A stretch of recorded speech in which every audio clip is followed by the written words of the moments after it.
ఓం శ్రీమాత్రే నమః. ఛానల్లోకి స్వాగతమండి. ఈ వీడియోలో మనం కుంభరాశి వారి గురించి తెలుసుకోబోతున్నాం. ఈ రాశి వారి జీవితంలోకి జూన్ 10వ తేదీన రాబోతున్న ఆ ఇద్దరు వ్యక్తులెవరు? ఈ ఇద్దరు రాక వల్ల మీ జీవితం ఎటువంటి మలుపు తీసుకుంటుంది? ఈ రాశి వారికి జూన్ 10వ తేదీన అసలేం జరగబోతుంది? మీరు వినబోతున్న వార్త మీకు ఆనందాన్ని కలుగజేస్తుందా లేదా అనే అంశాలతో పాటుగా ఈ సమయంలో మీరు చేసుకోవలసిన దేవతారాధన అలాగే పాటించవలసిన పరిహారాల గురించి వివరంగా తెలుసుకుందాం. కానీ అంతకంటే ముందుగా మీరు కనుక మన ఛానల్ని ఇప్పటివరకు సబ్స్క్రైబ్ చేసుకోకపోతే సబ్స్క్రైబ్ చేసుకొని పక్కనే ఉన్న బెల్ ఐకాన్ నొక్కి ఆల్ సెలెక్ట్ చేసుకుంటే మేము ఇలాంటి వీడియోస్ అప్లోడ్ చేయగానే ముందుగా మీకు నోటిఫికేషన్ వస్తుంది. అలాగే వీడియో నచ్చినట్లయితే లైక్ చేసి షేర్ చేయడం మర్చిపోకండి. అలాగే వీడియో ఎక్కడా కూడా స్కిప్ చేయకుండా చివరి వరకు చూస్తేనే మేమేం చెబుతున్నామో మీకు పూర్తిగా అర్థమవుతుంది. ఇక వివరాల్లోకి వెళ్ళిపోతే ఈ రాశివారు చాలా సున్నితమైన స్వభావాన్ని కలిగి ఉంటారు. చూడటానికి ఈ రాశివారు బయటికి కోపంగా కనిపించినా కూడా వీరితో ఎక్కువగా పరిచయం ఉన్నవారికి వీరి గురించి బాగా తెలుస్తుంది. ఎందుకంటే వీరంత సున్నితమైన మనసును కలిగి ఉంటారు. ఎప్పుడూ ఇతరులకి మంచి జరగాలి అని కోరుకుంటారు. తమకి ఉన్నంతలో ఎదుటి వ్యక్తికి సాయం చేయాలనే మనస్తత్వాన్ని కలిగి ఉంటారు. ఇలాంటి ఎన్నో మంచి లక్షణాలు ఉన్న ఈ రాశి వారికి ఒక చిన్న ఇబ్బంది కూడా ఉంటుంది. అదేంటంటే ఎంత డబ్బులు సంపాదించినా కూడా వీరి చేతిలో ధనం అనేది నిలవదు. ఏదో ఒక రూపంలో ఖర్చు అయిపోతూ ఉంటుంది. అయితే ఆ ఖర్చు చూడటానికి ఏదీ కూడా వృధా ఖర్చు అనిపించదు. అంటే ఉదాహరణకి మీరు ₹1 సంపాదించారనుకోండి, అది ఖర్చు అవటమే కాకుండా ఇంకా ₹10 ఖర్చు కనబడుతూ ఉంటుంది. దీనివల్ల ఆర్థిక ప్రణాళిక అనేది ఈ రాశి వారికి ఇబ్బందిగా మారుతుంది. ఇక ముఖ్యంగా ఈ రాశి వారి జీవితంలో కొత్తగా ఇతర వ్యక్తుల పరిచయం వల్ల వీరి జీవితం మలుపు తిరగబోతుంది. సాధారణంగా మనం చూసుకుంటే మన జీవితంలోకి ఎవరైనా కొత్త వ్యక్తి వచ్చినప్పుడు మన జీవితం మలుపు తీసుకుంటుంది. అయితే కొన్ని పరిచయాలు మంచికి దారితీస్తే మరికొన్ని పరిచయాలు చెడుకు దారితీస్తాయి. ఇప్పటిదాకా ఎన్నో రకాలుగా కష్టాలు పడిన ఈ రాశి వారికి ఇకపై మంచి సమయం వచ్చిందనే చెప్పాలి. అయితే ఇక్కడ ముఖ్యంగా మీరు గమనించవలసింది ఏమిటంటే మీకు సంబంధం లేని విషయాల్లో మాత్రం మీరు తలదూర్చకూడదు. ఎందుకంటే మీకు సంబంధం లేని విషయాల్లో కలుగజేసుకొని ఏదైనా ఒక చిన్న మాట అన్నా కూడా అది మీకు తెలియకుండా మీకు చెడు చేసే విధంగా మారుతుంది. ఇటువంటి ఒక పరిణామం వల్ల మీరు జీవితంలో ఇబ్బంది పడే అవకాశం ఉంటుంది. ఇక ప్రతిరోజు కూడా మీరు ఎంతో బిజీ లైఫ్ స్టైల్ని కలిగి ఉంటారు.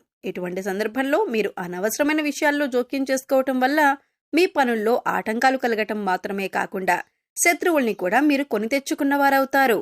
ఒక రకంగా చెప్పాలంటే ఇప్పటికే ఈ రాశి వారికి శత్రువులు ఎక్కువ. మీరు చేసే పనిని ఏ విధంగా చెడగొడదామా అని ఎదురు చూస్తున్నవారు ఉన్నారు. అంతేకాకుండా మీరు జీవితంలో ఎదుగుతుంటే ఓర్వలేని వారు కూడా ఉన్నారు.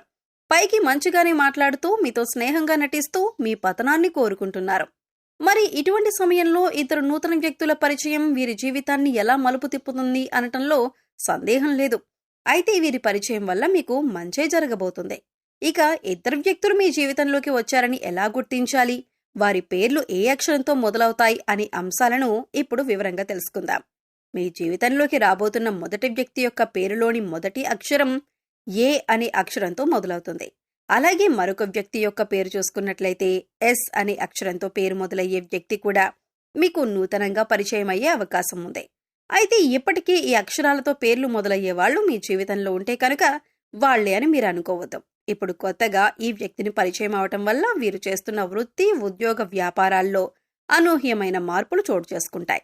ఇక మీరు విద్యార్థులైతే కనుక వీరి పరిచయం వల్ల ఎన్నో నూతన అవకాశాలను మీరు పొందుతారు. మీ విద్యకు సంబంధించి జీవితంలో ఎన్నో నూతన ప్రయత్నాలను చేసి వాటిలో విజయం పొందుతారు. ఇక విదేశాలకు వెళ్లాలి అనుకునేవారు ఈ నూతన అభ్యర్థుల పరిచయం వల్ల మీకు వారి నుంచి కావలసినంత సహాయం లభిస్తుంది. మాట సహాయం కానీ, ఆర్థిక సహాయం కానీ, దీనివల్ల మీరు జీవితంలో ఉన్నత స్థానానికి ఎదగటానికి సహాయపడుతుంది. ఇక మీరు చేస్తున్నటువంటి ఎటువంటి వృత్తి, ఉద్యోగ, వ్యాపారాలైనా కూడా ఈ వ్యక్తుల రాక వల్ల విస్తరింపబడతాయి. ఉద్యోగంలో మీకు వారు ఎంతో సహాయం చేస్తారు. ఇక వ్యాపార పరంగా చూసుకున్నట్లయితే వీరి కారణంగా మీకు ఆర్థిక లాభాలు పొందే అవకాశం కూడా ఉంటుంది. అలాగే ఈ సమయంలో మీరు అందరినీ నమ్మకూడదు. ముందుగా ఎదుటి వ్యక్తులు మీ మంచికి చెబుతున్నారా లేదా వారు మీ చెడు కోరుకుంటున్నారా అనే అంశాన్ని మీరు గమనించాలి. లేదంటే అది మీ జీవితం పైన ప్రభావం చూపించే అవకాశం ఉంటుంది. ఎందుకంటే మీ పక్కనే ఉంటూ మీతో స్నేహపూర్వకంగా మాట్లాడుతూ మీ చెడు కోరేవారు కూడా ఉంటారు. అందుచేత ఈ విషయంలో మీరు చాలా జాగ్రత్తగా ఉండాలి. ఎందుకంటే గతంలో మీకు వారు ఎంత చెడు చేసినా అలాగే వారు చెడు చేశారని తెలిసినా కూడా మీరు మళ్ళీ వాళ్ళతో మాట్లాడేటప్పుడు వాళ్ళు మీకు చేసిన అన్యాయం గుర్తుకు రాదు. అది మీ అతి మంచితనమని చెప్పుకోవచ్చు. అందరినీ తొందరగా నమ్మేస్తారు. అలాగే అందరూ మనవాళ్లే అని అనుకుంటారు. అయితే ఎప్పుడు కూడా అతి మంచితనం అనేది ప్రస్తుత సమాజంలో మంచిది కాదు. అది మీ చేతకానితనమని అందరూ అనుకుంటారు. అందుచేత ఈ విషయంలో తగిన జాగ్రత్తలు తీసుకోండి. ఇక ఏదైనా వ్యాపారంలో కొత్తగా పెట్టుబడి పెట్టాలి అనుకుంటే మాత్రం ఈ సమయంలో మీరు ఇతరుల మాట విని తొందరపడి పెట్టుబడి పెట్టొద్దు. కనీసం మీరు అనుభవజ్ఞుల సలహాలను పాటించాలి. అలాగే మీ ఇంట్లో పెద్దవాళ్ల మాట విని వారి మాట ప్రకారం నడుచుకోవటం వల్ల నష్టాలను తగ్గించుకోవచ్చు. లేదా ఇతరులు చెప్పారు కదా మనం చేసేద్దామని తొందరపాటుతనంతో నిర్ణయం తీసుకుంటే మాత్రం నష్టాల్లో పడే అవకాశం ఉంటుంది. ఇక కుటుంబ సభ్యుల మధ్యలో ఏవైనా చిన్న చిన్న మాట పట్టింపులు ఉన్నా, అభిప్రాయ భేదాలు ఉన్నా కూడా మూడో వ్యక్తిని మీ మధ్యలోకి రానియకండి. ఎందుకంటే ఇది పెద్ద గొడవలకు దారితీసే అవకాశం ఉంటుంది. ఏదైనా సమస్య ఉంటే మీరు డైరెక్ట్గా కూర్చొని సమస్యను మాట్లాడుకుని పరిష్కరించుకోవచ్చు. ఇలా చేయటం వల్ల మీకు మానసికంగా కూడా ప్రశాంతంగా ఉంటుంది. సమస్యలు అక్కడికక్కడే పరిష్కారం అవుతాయి. ఇక ఈ సమయంలో అవివాహితులకు మంచి సంబంధం కలిసి వస్తుంది. మీరు కోరుకున్న జీవిత భాగస్వామి లభిస్తుంది. అలాగే ఆరోగ్యపరంగా చూసుకున్నట్లయితే ఈ సమయంలో మీరు దగ్గు, జలుబు, ఆయాసంతో కొద్దిగా ఇబ్బంది పడే అవకాశం ఉంటుంది. కాబట్టి ఇటువంటి సమస్యల నుంచి బయటపడటానికి మీరు ప్రతిరోజు ప్రాణాయామం చేయటం అలవాటు చేసుకోండి.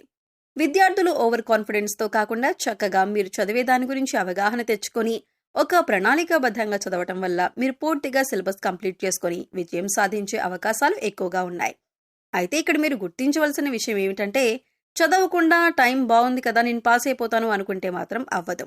ఖచ్చితంగా మీరు ప్రయత్నపూర్వకంగా సిలబస్ని కంప్లీట్ చేసి ఇన్ టైంలో రివిజన్ చేసినట్లయితే మీరు అనుకున్న ఫలితాలను సాధిస్తారు. ఇక ఈ సమయంలో మీరు ఉన్నతమైన ఫలితాలను పొందటానికి మీరు చేసుకోవలసిన దేవతారాధన అలాగే పాటించవలసిన పరిహారం గురించి చూసుకున్నట్లయితే ఈ సమయంలో మీరు ప్రతిరోజు కూడా లక్ష్మీ అష్టోత్తరం కానీ లలితా స్తోత్రం కానీ చదవటానికి ప్రయత్నించండి. లేదా విన్నా కూడా మంచి ఫలితాలు లభిస్తాయి. ప్రతిరోజు దీపారాధన చేయండి. ఇష్టదైవ నామస్మరణ చేయండి. హనుమాన్ చాలీసా ప్రతినిత్యం చదవటం వల్ల శత్రువుల నుంచి బయటపడతారు. అలాగే మీరు పాటించవలసిన పరిహారాలు చూసుకున్నట్లయితే ప్రతిరోజు నవగ్రహ స్తోత్రాలను చదువుకోండి. వీలైతే గుడికి వెళ్లి నవగ్రహాలకు ప్రదక్షిణలు చేయండి. సోమవారం నాడు శివుడికి అభిషేకం చేయించుకోండి. అలాగే ఆడవారు తులసి కోట వద్ద దీపారాధన చేసి 3 ప్రదక్షిణలు చేయండి. అలాగే మీ ఇంట్లో ఏదో ఒక పూల మొక్కలు పెంచడానికి ప్రయత్నించండి. ఇలా చేయటం వల్ల మీ మనసుకు ప్రశాంతత కలుగుతుంది. సో చూశారు కదండి, జూన్ 10వ తేదీన కుంభరాశి వారి జీవితం ఎటువంటి మలుపు తిరగబోతుంది.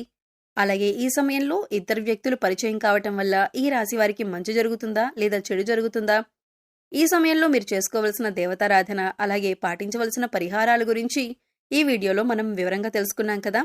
ఈ వీడియో మీకు నచ్చినట్లయితే లైక్ చేయండి. మీ ఫ్రెండ్స్ అండ్ ఫ్యామిలీ మెంబర్స్లో కుంభరాశి వారు ఎవరైనా ఉంటే వారితో ఈ వీడియోని షేర్ చేసుకోండి.